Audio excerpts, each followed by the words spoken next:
बढ़िया संकेत आते हुए दिख रहे हैं अमेरिकी बाजारों से, और यही आपसे भी सवाल पूछना था, क्योंकि एक एक्सपेक्टेशन रहती है बाजार की। आज इन्फ्लेशन डेटा आने वाला है। बाय द वे सर, आज यूएस में इन्फ्लेशन का अनुमान 7% का लगाया जा रहा है, तो इंडिया और यूएस के इन्फ्लेशन में 1.5 से 2% का गैप इस समय है।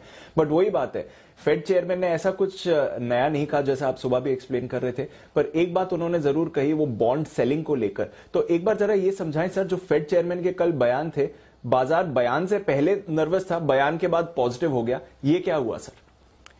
दीप, देखिए, फेड चेयरमैन ने वो सब कुछ कहा जो हम पहले से जानते थे। सिर्फ एक बात नहीं कही जो हम पहले से नहीं जानते थे, और वो अच्छी कही। क्या कहा?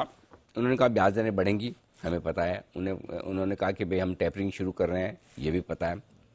जो डर था पिछली बार, आपको याद है, जिसने अमेरिका के बाजार जोर से गिरे, और वो गिरने की वजह ये थी कि फेड, ये संकेत आया था कि फेड न सिर्फ टेपरिंग करेगा, यानी कि जो पैसा सिस्टम में डाला हुआ है उसे धीरे धीरे बंद कर देगा, बल्कि पहले से जो डाला वो भी निकालेगा, यानी बॉन्ड सेलिंग भी करेगा, राइट।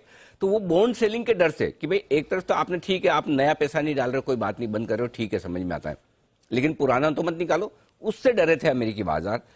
कल फेड चेयरमैन ने कहा कि इस साल के अंत में, अब साल का अंत आप जब मानना मान लो, अक्टूबर, नवंबर, दिसंबर, जब मान लो, अगर वो बॉन्ड बेचेंगे तो इस साल के अंत में बेचेंगे, ठीक है।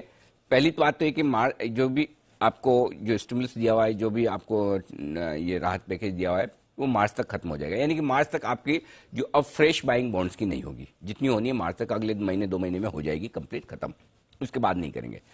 उसके बाद के 6, 8, 9 महीने ऐसे निकलेंगे जिसमें फेड वेट एंड वॉच देखेगा। साल के अंत में जाते जाते फेड अपने बॉन्ड जो पुराने खरीदे उन्होंने पिछले 1.5-2 साल में, वो बेचेगा, करेक्ट। तो ये जो बेचने का समय है ये आ गया। तो अगर यही फेड कहते हैं कि भाई मार्च तक हम खत्म करेंगे और अप्रैल से बेचना शुरू, तो आपको पता है कि एक तरफ तो हमारा इनकमिंग बंद, आउटगोइंग चालू, राइट।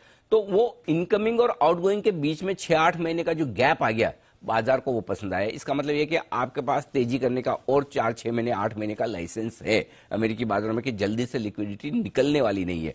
आना कम होगी वो तो पक्का है, वो पता है, लेकिन निकलना है, उस निकलने के लिए थोड़ा वक्त फेड ने दे दिया। और शायद यही वजह कि बड़े दिनों बाद दीप है ना, सारे के सारे मतलब एक साथ दौड़े, एक डायरेक्शन में दौड़े, और दिन की ऊंचाइयों पर जाकर बंद हुए, चाहे वो डाउ हो, नेस्डेक हो, S&P हो, रसल 2000 हो। मुझे याद नहीं आता पिछली बार कब हमने इन सारे इंडेक्स को एक साथ एक ही दिशा में डे हाई पर जाकर बंद होते हुए देखा, और एक जैसी मजबूती के साथ बंद होते देखा। तो इसलिए कल अमेरिकी बाजारों में जो बड़ा जोश आया, वो इस वजह से आया कि फेड चेयरमैन ने जो बयान दिए वो उम्मीद के मुताबिक, इनफैक्ट उम्मीद से थोड़े से बेहतर थे। बाकी ब्याज दरें बढ़ेंगी, सबको पता है, मार्च तक राहत पैकेज वो वापस ले लेंगे, ये भी सबको पता है। तो ओवरऑल जो फेड के कमेंट्री थी, उसके बाद अमेरिकी बाजारों में जोश आया। मुझे तो जोश इस बात को लेकर है कि मैं सबसे ज्यादा पसंद क्या करता हूं, सारे इंडेक्स एक डायरेक्शन में हो। दूसरी बात मैं ये पसंद करता हूं कि दिन के हाईएस्ट पॉइंट पर जाकर बंद हो। मुझे दिन के हाई पॉइंट पर बंद होने का मजा ही अलग लगता है, क्योंकि वो आपको कॉन्फिडेंस दिखाता है अगले दिन को लेकर।